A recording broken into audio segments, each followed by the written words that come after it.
ES Audio. Hello, I'm Mark Blunden and this is the Evening Standard's Tech and Science Daily.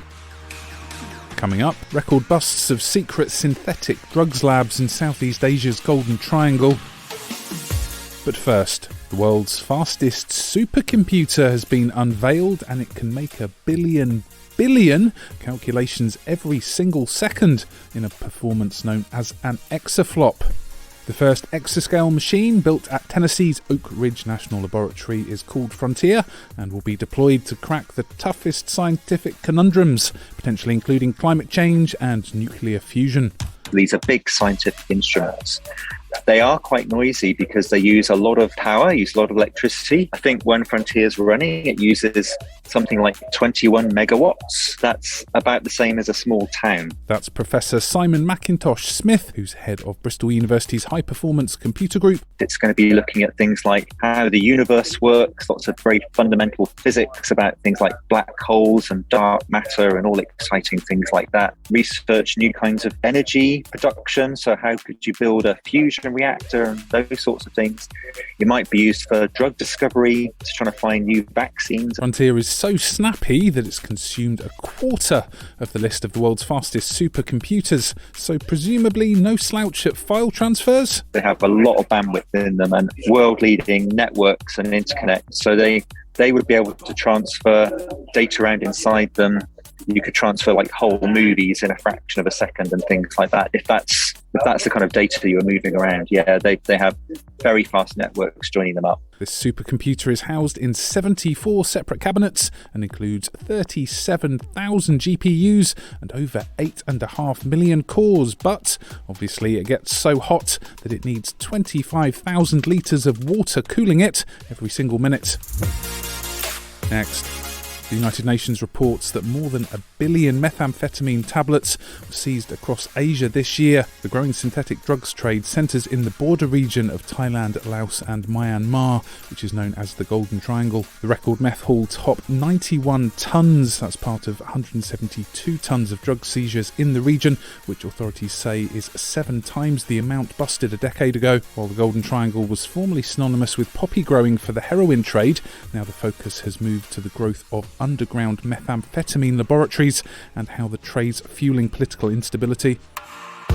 Web regulator Ofcom has urged technology firms to do more to keep women safe online after a study found that they are less confident about online safety than men. The study also found that women were more affected by discriminatory, hateful or trolling content. The regulator said that its study found that women were less likely to agree that the benefits of being online outweighed the risks.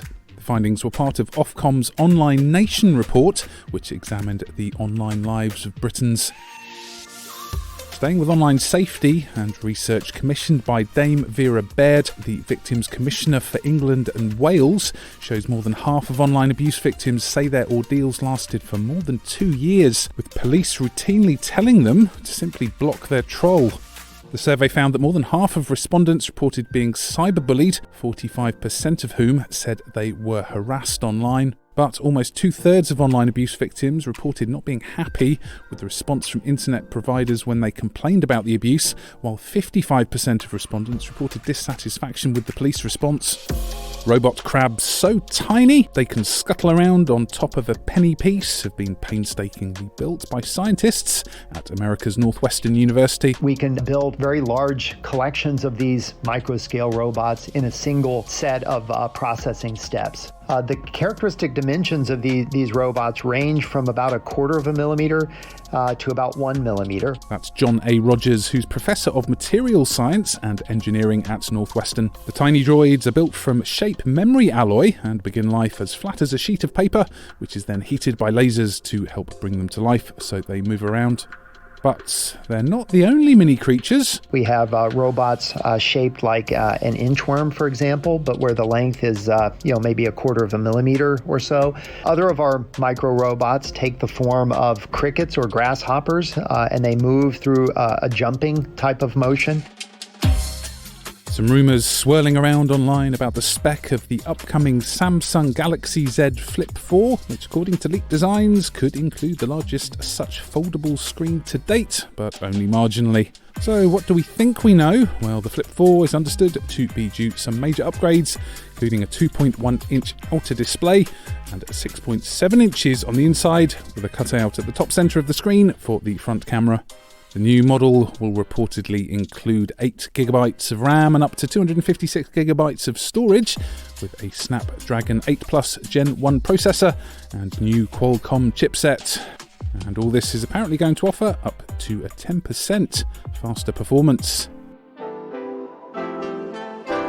Let's go to the ads. Stay there for more news from the world of tech and science, plus a high-tech jubilee makeover for the Queen's gold coronation carriage. Why not hit rate and follow in the meantime? As part of the Queen's Platinum Jubilee celebration rehearsals, the Gold State carriage has been pressed into service and seen in public for the first time in 20 years. Some new technology inside hints that it won't be Her Majesty being transported through the crowds on Sunday, though, as onlookers reported seeing footage from her 1953 coronation day beamed onto the windows instead. And who can blame the royal staff for deploying the high-tech illusion? It's reportedly incredibly uncomfortable to ride in. No power steering or shock absorbers here. Everything is horse-powered.